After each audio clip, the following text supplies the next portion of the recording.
I'd like to take you all on a tour of my neighborhood, Loudoun County, Virginia, as I show my top 10 favorite things about ArcGIS Pro at version 2.0. I designed this list to be a series of focused things focused on helping you do your work better. Zooming to the town of Ashburn, let's kick off the countdown with my number 10 item. ArcGIS Pro now supports annotations. Let's change the annotation for this house. By viewing its attributes, I can change its style to emphasize the feature. Let's choose a callout with transparency and set the text color to black.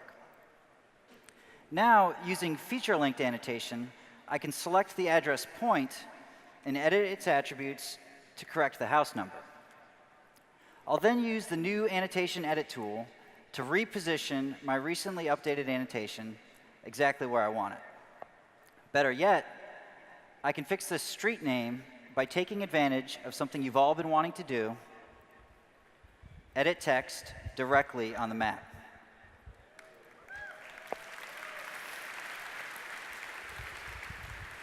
Next, the number 9 item on my list is all about data exploration with new charting tools. Here is a box plot showing the distribution of wealth in Loudoun County. The chart uses the same symbolization that I've applied to my data, showing the county's 8 election districts. It looks like Catoctin has the highest median value and the highest distribution. Using a second chart, we can look further in depth at the distribution of wealth, but the magic happens when I link my two charts together. Now, whatever I select in my box plot will propagate over to the bar chart and to the map. These charts were created from the long list of attribute fields in my districts layer. So as a bonus item to my countdown, if you feel the need for speed, when scrolling through tables with hundreds of fields, then you'll love how quickly you can scroll through and work with attribute tables in Pro 2.0.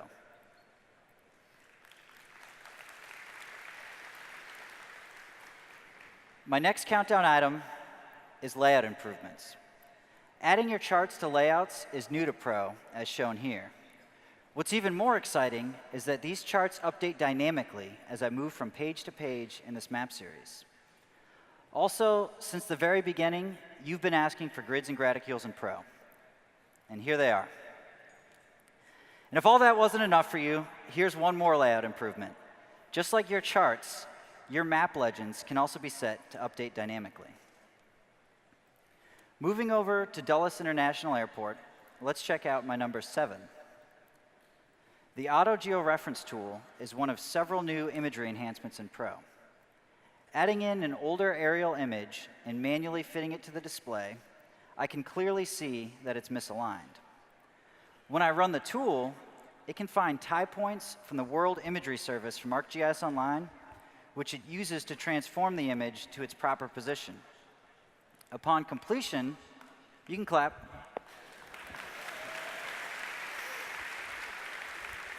Upon completion, a quick swipe of the image reveals that it was placed correctly and shows the construction of a new runway. Now, the next item on my list comes directly from your feedback through GeoNet. It's also the number 1 question I get asked when talking to ArcGIS Pro users. Where did the catalog go? We've heard the feedback loud and clear, and if you didn't notice it already, the number 6 item on my countdown is the catalog's back.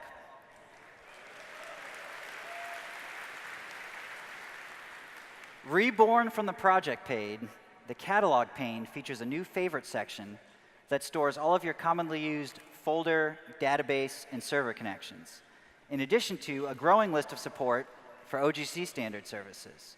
No more reconnecting to data when you launch a new project. The 5th item on my list is also directly from your feedback. ArcGIS Pro now supports WFS.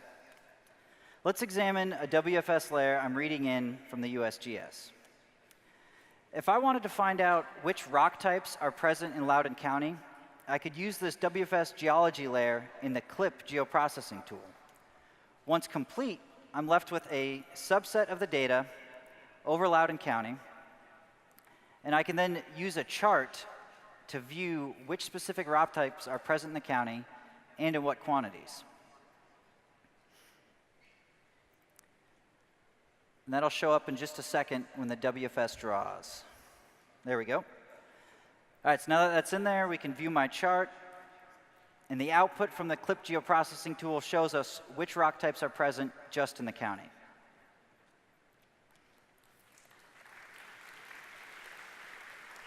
All right, you guys are making this too easy with the applause. The number 4 item on my list is 3D editing and visualization.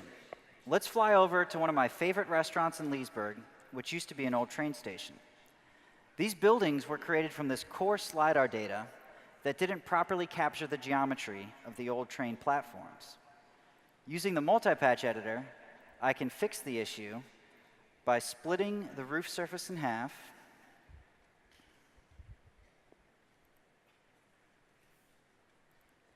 and then dragging it upwards to match the LiDAR outline. That's just one of the many things you can do with 3D editing. For visualization, check out these power line features that I created using a 3D geometric effect on a line feature.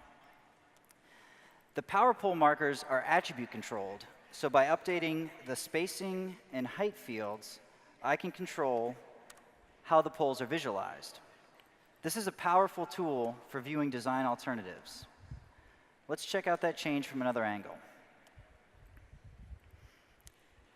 All right, so how many of you have ever become disoriented when working in 3D? I know I have, and it looks like that guy has over there as well. So my number 3 item will help with that. I present the on-screen Navigator. Using it in 3D, I can easily drop to the ground and then walk down the street past the power lines. In a controlled manner, I can then look down the street to my left and continue walking back to the restaurant to grab a cold beverage. Now, if I want to examine the platform roof that I just edited from different angles, I can place it in the center of my target and then use the inner ring on the Navigator to orbit around it. Finally, whether you're in 2D or 3D, should you lose your bearing, the Navigator serves as a convenient north arrow. Let's head back to Ashburn for the number 2 item on my list, which is the improved sharing experience in ArcGIS Pro.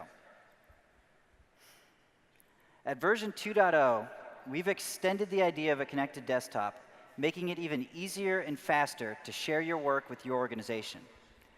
There are 3 different sharing configurations that take all the guesswork out of how I should publish my data by allowing me to simply pick what I want users to do with it. I know that I want people to use this map for visualization purposes, so Pro knows that what I really want is cached tiles.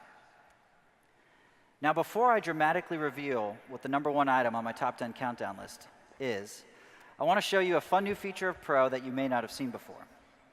For those of you who work in low light conditions, we've introduced a new dark theme to help reduce eye strain, and because it looks cool. Now, you have to restart Pro to get the theme change to take effect, or you can take advantage of the number 1 item on my countdown, drum roll please, and launch another instance of Pro. Yes, in version 2.0, you can now work with multiple projects simultaneously. Thank you.